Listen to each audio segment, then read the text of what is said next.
1984년 제1부 4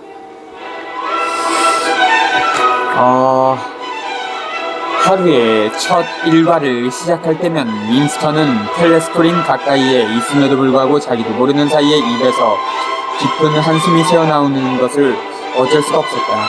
윈스턴은 구슬 기록기를 앞으로 끌어당기고 주둥이 부분에 먼지를 입으로 불어낸 다음 안경을 썼다.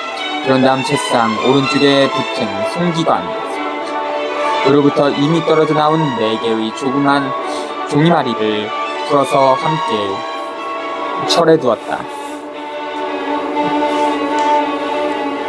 이 별실의 벽에는 3개의 구멍이 나 있었다.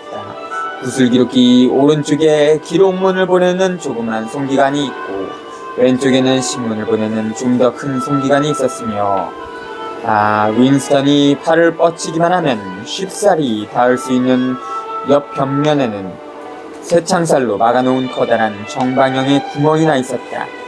이 마지막 것은 휴지를 처리하는 구멍이었다.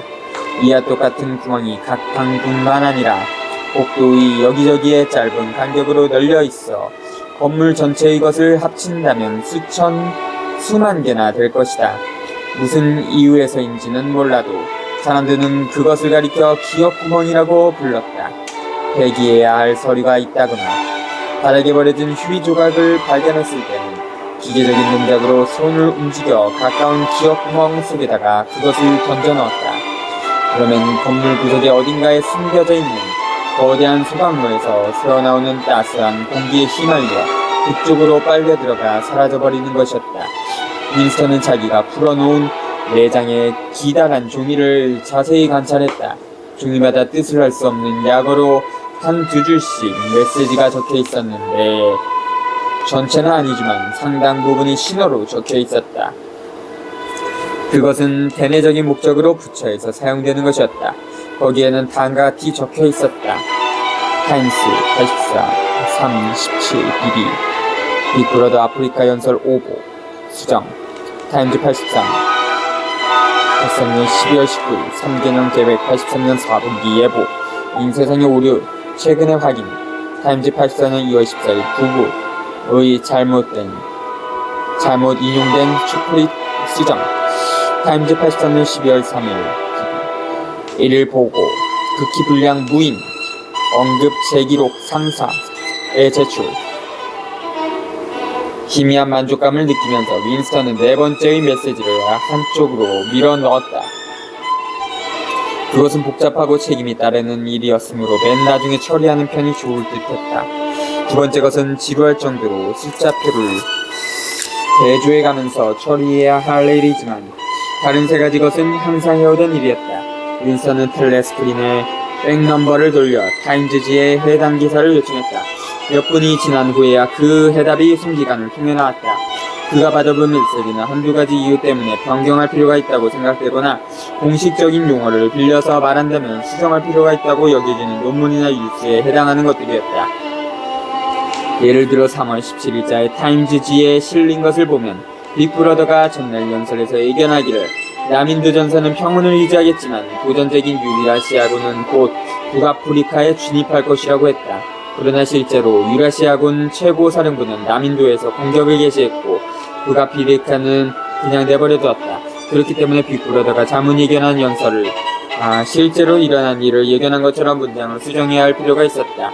또 하나 예를 들면 12월 19일자의 타임즈지는 1983년에 제4사분기 즉 제9차 3개년 계획의 제6차 분기에 생산된 각종 소비물자의 생산고를 공식적으로 예보한 것이었다. 그런데 오늘 신문에 발표된 실제 생산고와 비교해보면 그 예보는 어느 경우에나 엄청난 오차를 나타내고 있었다. 윈스턴이 해야 할 일은 처음의 숫자를 그 후의 숫자와 일치되도록 수정하는 것이었다. 3번째 메시지는 아주 간단한 오류여서 바로잡는데 2분밖에 걸리지 않았다. 바로 얼마 전 2월만 하더라도 풍요부에서는 1984년 중에는 초콜릿의 배급량을 줄이지 않겠노라고 약속한 바 있었다. 그렇지만 윈스턴도 알고 있는 바와 같이 마찬가지로 실제로 초콜릿 배급량은 이번 주말에 30g에서 20g으로 줄어들었다. 그러므로 처음의 약속을 4월에 어느 시기에 배급량을 줄여야 할 필요가 생길지도 모른다는 경고로 바꾸기만 하면 되었다. 윈스턴은 각 메시지를 전부 손실하고 나서 구슬에 의해 정정한 것을 타임즈지 배당후에 첨부하여 송기관 속으로 밀어넣었다. 그런 다음에 거의 무의식적인 동작으로 원본 메시지와 그가 작성한 메모지들을 구겨 불길 속으로 휘말려 들어가게 되어 있는 기억구멍 속으로 집어 던졌다. 송기관으로 연결된 눈에 띄지 않는 미로에서 어떤 일이 일어나는지를 자세히는 모르지만 대충은 알고 있었다. 타임즈지의 특정호에 필요하다고 생각되는 정정 작업이 완료되어 한데 모아지고 개조가 끝나면 그 특정호는 다시 인쇄되고 원본은 파기시킨 후에 정정본이 대신 그 자리에 칠해지는 것이다. 이런 변형 작업은 신문뿐만 아니라 서적, 정기간행물, 팸플릿, 포스터, 광고지, 영화, 녹음 테이프, 만화, 사진 등 조금이라도 정치적 혹은 사상적인 의미와 관계가 있다고 생각되는 모든 종류의 인쇄물과 서류에 적용되는 것이었다. 이렇듯 날이 가고 순간순간이 지날 때마다 과거는 한 시점으로 바뀌는 것이었다. 이런 식으로 당에서 발표한 모든 예측은 적중했다고 문서로 증명해 보여야만 했다. 그 순간의 필요에 저촉되는 신문기사나 자의적인 표현은 절대로 기록에 의하여 남겨지는 일이 허용되지 않았다. 모든 역사란 필요할 때마다 깨끗이 지워버리고 정확하게 다시 기록할 수 있는 양피지와도 같은 것이었다. 일단 이런 일이 완료되고 나면 어떤 경우에도 거기에 허위가 개입되었다고 증명하기란 도저히 불가능한 일이었다.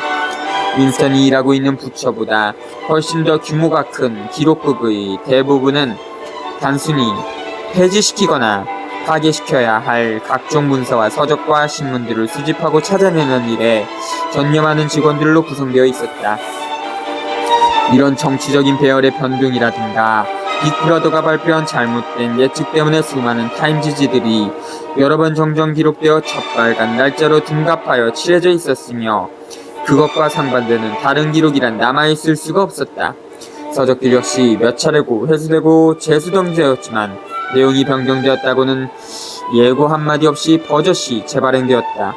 윈스턴이 접수하여 처리가 끝난 대로 즉석에서 폐기해버린 문자화된 지시사항에서도 위조행위가 이루어져야 한다는 언급이나 암시를 찾아볼 수 없었다. 거기에 지시된 사항은 언제나 잘못된 표현, 오자, 인쇄착오, 잘못 인용된 것들을 정확성을 기하기 위해 바로잡아야 할 필요가 있다는 것이었다. 그러나 실제로는 그는 풍요부의 숫자를 바로잡으면서도 그것을 위조할 수는 없다고 생각했다. 그것은 단지 어떤 종류의 넌센스를 다른 종류의 넌센스로 대체하는 작업일 뿐이었다.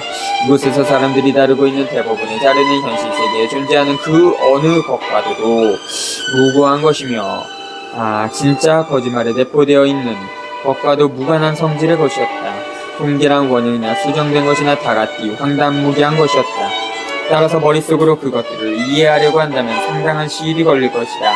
예를 들어 풍요부에서 예상한 사반기 장화 생산량은 1억 4,500만 켤레였는데 실제로는 6,200만 켤레만이 생산되었다. 그런데도 윈스턴은 예상액을 정정하면서 숫자를 5,700만으로 줄였었다.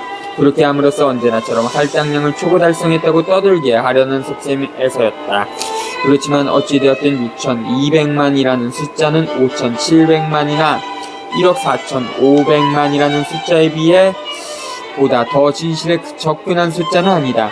어쩌면 장화 따위는 한 켤레도 생산되지 않았다는 편이 더 그럴듯한 진실일지도 모른다. 그런데 장화가 얼마만큼 생산되었는가를 아는 사람은 아무도 없었고 어느 누구도 그런 일에 관심조차 기울이지 않았다. 사람들이 알고 있는 사실이란 오세아니아 인구의 거의 절반쯤이 맨발로 다니고 있는데도 매 사반기마다 서류상으로 천문학적인 숫자의 장화가 생산된다는 점이었다. 각 분야에 있어서 기록된 사실이란 크든 작든 이런 식이었다. 모든 것이 그늘진 암흑세계로 사라져서 끝내는 그 해의 날짜마저 분명히 알 수 없게 되어버리는 것이었다. 윈스턴은 홀 안을 힐끗 건너다 보았다. 건너편 통신실에서는 체구는 작지만 야무지게 생긴 검은 턱수염을 기른 틸로슨이라는 사나이가 무릎 위에 신문을 접어 올려놓고 입은 구슬 기록기의 마이크 쪽에 바짝 대고 열심히 일을 하고 있었다. 그는 텔레스크린에다 비밀 이야기를 하느라고 몹시 애를 쓰고 있는 것 같았다. 그가 얼굴을 쳐들자 안경 속에서 저기에 찬 눈초리가 윈스턴을 날카롭게 쏘아봤다. 윈스턴은 틸로슨을 잘 알지도 못했고 그가 무슨 일에 종사하는지도 짐작이 가지 않았다. 기록국에 근무하는 사람들은 자신의 업무에 대해서 별로 얘기하는 일이 없었다. 창 하나 없는 기다란 홀에는 두 줄로 집무실이 늘어서 있었고 끊임없이 종이를 바스락거리는 소리와 구슬 기록기에 대고 낮게 중얼거리는 소리가 들렸다. 복도에서 바쁘게 움직인다. 마주치거나 2분 중후 시간에 괴상한 몸짓을 하는 사람들을 거의 매일같이 보아온 터였지만 이 사무실 안에는 윈스턴이 이름조차 모르는 사람이 10명 남짓 있었다. 그의 집무실 바로 옆방에는 갈색머리의 자그마한 여자가 날이면 날마다 갑자기 증발해버린 사람들의 명단을 신문에서 찾아내어 그가 이 세상에 결코 존재하지 않았던 양 감쪽같이 쥐어 없애는 단조로운 일에 열심히 매달려 있는 것을 윈스턴은 잘 알고 있었다. 벌써 2년 전에 그녀의 남편도 갑작스레 증발해버렸으므로 어쩌면 이런 일이 그녀에겐 안성맞춤일지도 모른다. 그리고 몇 개의 집무실 건너에는 유순하고 나약하며 항상 꿈을 꾸고 있는 듯한 모습의 앰플포스라는 자가 근무하고 있었는데 이 자는 귀에 털이 많이 나있고 시의 운율을 맞추는 데 탁월한 재능을 가지고 있어서 사상적으로는 불온한 편에 속했지만 몇 가지 이유로 시선집에는 꼭 수록해야 할 시들을 제멋대로 수정하여 출판하는 일을 맡고 있었다. 이렇게 해서 만든 작품을 당국에서는 결정판이라고 불렀다. 약 50명가량의 직원이 일하고 있는 이 홀은 말하자면 그 조직이 엄청나게 복잡한 기록국의 한 별실, 즉 일개 분과에 지나지 않았다. 이 건물의 건너편에도 위에도 아래에도 상상을 초월할 만큼 거대한 조직체의 부서에서 일하고 있는 다른 무리의 직원들이 있었다. 방대한 규모의 인쇄실에는 구편집인과 인쇄기능공들 그리고 위조사진을 제작하기 위해 정교하게 시설한 스튜디오들이 있었다. 텔레스크린 기획과에는 기계기술자와 제작진들 그리고 음성을 흉내내는 데 뛰어난 재능이 있어 선발된 전속 성우들이 있었다. 거기에는 또 회수해야 할 책과 정기 간행물의 목록만을 단순히 작성하는 한 무리의 보조 서기들이 근무했다. 그 때문에 수정된 서류들을 저장해두는 커다란 창고와 원본을 태워 없애는 소각로가 눈에 띄지 않는 곳에 감추어져 있었다. 그리고 어느 누구인지 전혀 정체를 알 수 없지만 무슨 일들을 조정하고 과거의 단편적인 사건들 중에서 보존해야 할 것과 위조해야 할 것 그리고 그 흔적을 완전히 지워 없애버려야 할 것들을 분류하여 정책 노선을 결정짓는 감독관들이 있었다. 기록국은 결국 그 자체가 진료부의 한 부서에 지나지 않으며 그 주된 업무는 과거를 재구성하는 일이 아니라 오세아니아 국민에게 신문, 영화, 교과서, 텔레스크린 프로그램, 연극, 소설 등 동상으로부터 슬로건에 이르기까지 서정시로부터 생물학 논문에 이르기까지 어린이의 교재로부터 신어사전에 이르기까지 각가지 분야에서의 정보, 지도, 오락 등을 제공하는 일이었다. 게다가 이 부처는 당의 잡다한 요구사항들을 제공해주는데 그치지 않고 프롤레타리아 계급의 이익을 위해 거기에 알맞게 수준을 낮추어 모든 방법을 되풀이하여 강구하고 있었다. 그곳에는 일반적으로 프롤레타리아의 문화, 음악, 연극, 오락을 취급하는 각각 분리된 부서들이 쇠사슬처럼 연결되어 있었다. 게다가 이곳에서는 스포츠, 범죄, 점성술, 감상적인 통속소설, 성욕을 자극시키는 영화, 그리고 시작용, 기계로 알려진 일종의 특수한 만화경으로 완전히 기계적인 수법에 의해 작곡되는 감상적인 유행가 이외에 다른 것은 일체 다르지 않는 아주 저질의 신문도 제작했다. 그 밖의 신어로, 춘하게, 라고 일컫는 분과까지 있었는데 거기서는 가장 저질의 출나를 도맡아 제작했으며 일봉하여 속보로 발송했기 때문에 직접 그 일에 종사하는 사람들 이외에는 당원까지도 그것을 보는 것이 허용되지 않았다. 윈스턴이 일하고 있는 동안에 3가지 메시지가 송기관을 통하여 흘러나왔다. 그러나 비교적 간단한 일들이어서 2분 증오가 시작되기 전에 처리할 수 있었다. 윈스턴은 2분 증오가 끝나자 자기 집무실로 되돌아와 구슬 기록기를 한쪽으로 밀어넣고 선반에서 신호사전을 꺼낸 다음 안경을 벗어 깨끗이 닦고는 아침에 해야 할 주요 업무에 착수했다. 윈스턴이 살아가면서 가장 큰 즐거움을 느끼는 것은 일을 할 때였다. 대부분의 일들은 지루할 정도로 단조로웠지만 동시에 무척 까다롭고 복잡해서 어려운 수학 문제를 푸느라 정신이 없을 때처럼 일에 파묻혀 자기 자신을 잊을 수가 있었다. 그것은 예컨대 영사의 강령에 대한 지식과 당이 바라고 있는 그 평가의 평가 이외에는 아무것도 지침이 되지 않는 교묘하게 스스로를 위장하는 일이었다. 윈스턴은 이런 종류의 일에 능숙했다. 그래서 가끔 전부 신호로 씌워진 타임즈지의 사설을 수정하는 일까지 맡겨질 때가 있었다. 그는 방금 전에 한쪽으로 치워놓았던 메시지를 펼쳐봤다. 거기에는 다음과 같이 적혀 있었다. 타임즈 83년 12월 3일 BB 빅브러더 1일 보고 극히 불량 무인 언급 제기록 상사의 제출 5억 또는 다음과 같은 뜻이었다.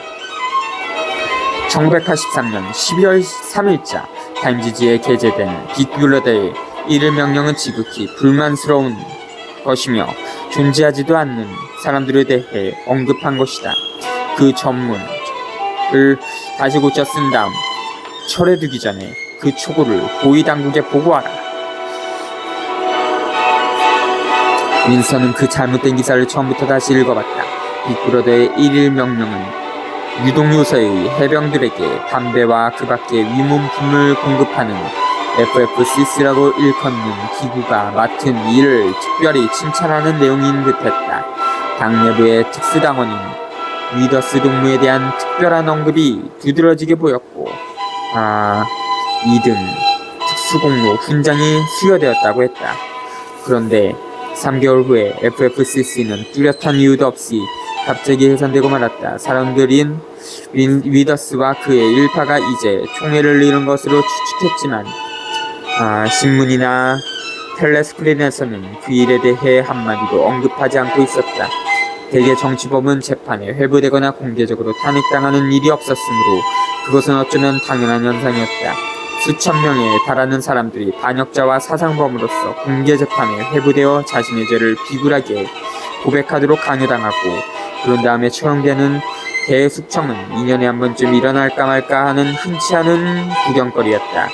더욱 공공연하게 당의 비위를 거스른 사람은 쥐도 새도 모르게 제거되었고 그 후로 다시는 그 사람의 소식을 들을 수 없었다. 그 사람들에게 무슨 일이 일어났는지 그 단서를 잡는다는 것은 거의 불가능했다. 경우에 따라서는 살해당하지 않을 수도 있었다. 윈스턴이 개인적으로 알고 있는 사람만 해도 자기 부모를 계산에 넣지 않고 약 30명가량이 어느 사이엔가 감쪽같이 사라져버리고 말았다. 윈스턴은 종이집게로 자기 콧등을 가볍게 두드렸다. 건너편 집무실에서는 틸러슨 동무가 여전히 구슬기록기 위에다 몸을 구부린 채 나지막하게 중얼거리고 있었다. 그는 잠시 고개를 들었다. 다시 한번 안경 속에서 저기에 찬 눈초리가 번뜩였다. 윈스턴은 틸러슨 동무가 자기와 똑같은 일에 종사하는 것이 아닐까 하고 생각해봤다. 그럴 가능성은 충분했다. 이런 위조행위를 전적으로 한 사람에게만 맡길 수는 없는 일이며 그렇다고 해서 이런 종류의 일이 위원회로 넘어가면 일종의 날조행위가 공공연히 자행되고 있다는 것을 공개적으로 인정하는 셈이 되고 만다. 현재 10여 명의 사람들이 빅브러더가 실제로 행한 연설을 각색하고 있을지도 모른다. 그것은 얼마든지 가능한 일이다. 그리고 실제로 당 내부의 지도적인 어떤 참모가 몇 가지 기록문을 골라 재편집한 후에 필요에 따라 복잡하고도 까다로운 창조 과정을 거쳐 시사선택된 거짓말을 영구적인 기록 문서로 옮겨 실음으로써 그것이 움직일 수 없는 진실이 되고 말 것이다. 윈스턴은 어떻게 해서 위더스가 은총을 잃게 되었는지 알 수 없었다. 어쩌면 부정부패에 관련되었거나 혹은 무능력 탓인지도 모른다.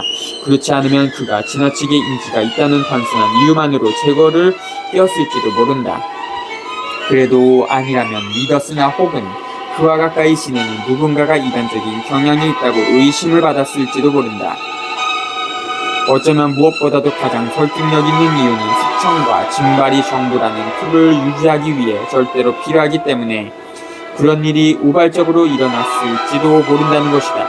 위더스가 이미 살해당했음을 알려주는 유일한 단서는 무인 언급이라는 낱말에 담겨 있었다.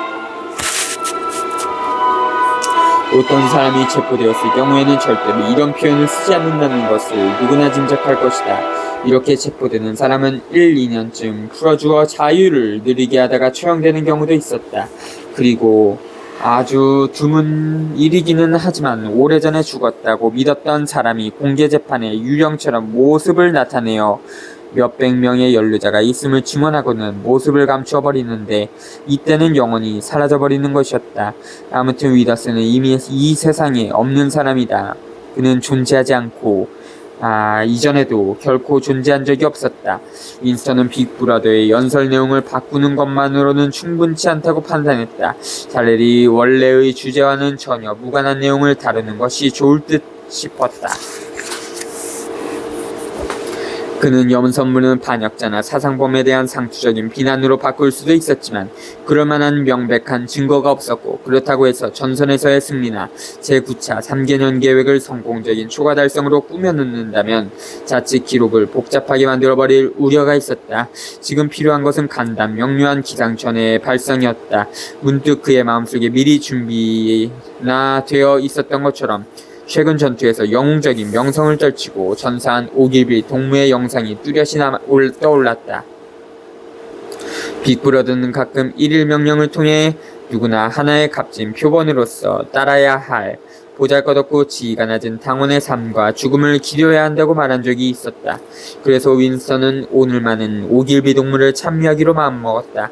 오길비라는 사람이 실제로 존재했었다고는 생각되지 않지만 몇 줄의 글과 2장의 위조 사진만 있으면 당장이라도 실존했던 사람으로 만들 수 있을 것이다. 윈스턴은 잠시 생각한 끝에 구슬 기록기를 앞으로 끌어당겨 빅브러더와 비슷한 투로 구슬하기 시작했다. 그것은 다소 군대식이고 현학적이며 질문을 던졌다가 곧바로 대답하는 투에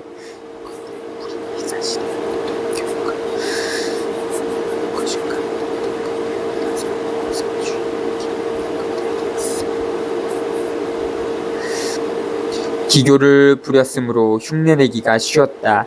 오길빌 동무는 벌써 3살 때부터 북과 기관총과 모형 헬리콥터 이외의 장난감을 가지고 놀지 않았다. 6살에 특별히 규정을 완화시켜 1년 더 일찍 스파이단에 가입했고 9살에 단장이 되었다. 11살에 숙부의 대화를 엿듣고 불온한 내용이 담겨있다고 판단하여 사상경찰에 고발했다. 17살에는 청소년 반성동맹의 지방조직책을 맡았다. 19살에 수류탄을 고안해내었는데 그것이 평화부에 채택되어 첫 실험에서 단 한 방으로 31명의 유라시아 포로들을 폭사시켰다. 그리고 23살이라는 나이에 전투 중 사망하고 말았다. 중요한 문서를 지니고 인도양을 횡단하다가 저기에 제트기에 추격당하자 기관총을 몸에 매달아 체중을 무겁게 한 다음 모든 중요 문서를 가지고 헬리콥터 밖으로 뛰어내려 깊은 바닷물 속에 가라앉아 버렸다는 것이다. 빅브러더는 말하기를 그의 채우는 부러운 느낌 없이는 생각조차 할 수 없는 일이라고 했다. 빅브러더는 오길비 동무의 생애가 순수성과 성실성에 충만한 것이라는 몇 마디 말을 덧붙이는 걸 잊지 않았다. 그는 결코 술이나 담배를 입에 대지 않았고 하루 1시간씩 체육관에 나가 운동하는 것 이외에는 취미를 갖지 않았으며 결혼을 하여 부양할 가족이 생기게 되면 하루 24시간을 당의 의무에 충실할 수 없다는 신념하에 독신으로 지낼 것을 서약했다. 대화를 할 때에도 영사의 강령 이외에는 절대로 입에 올리지 않았고 오직 유라시아 군대의 계멸 및 스파이와 동맹, 파업자와 사상범과 반역자를 소탕하는 것 이외에 별다른 삶의 목적이라곤 있을 수 없었다. 윈스턴은 이런 오길비 동무에게 특별공로 훈장을 수여해야 되지 않을까 하고 거듭 생각했다. 그러나 그렇게 되면 결국 필연적으로 번거로운 대조가 있게 될 것이었으므로 상은 주지 않기로 결정했다. 다시 한번 그는 건너편 집무실에 있는 자신의 경쟁자를 흘끗 쳐다봤다. 어쩐지 틸로슨이라는 작자가 자기와 똑같은 일에 바쁘게 쫓기고 있다는 일종의 확신이 생겼다. 누가 작성한 원고가 최종적으로 채택될지는 알 수 없지만 결국 자기 것이 채택되리라는 확신이 섰다. 1시간 전만 하더라도 상상조차 할 수 없었던 오길비 동무의 존재가 이제 현실로서 나타난 것이다.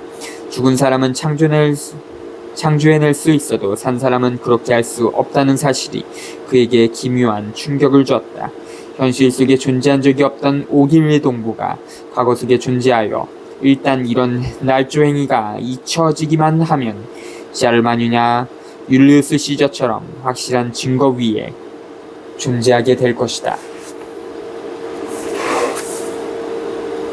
자주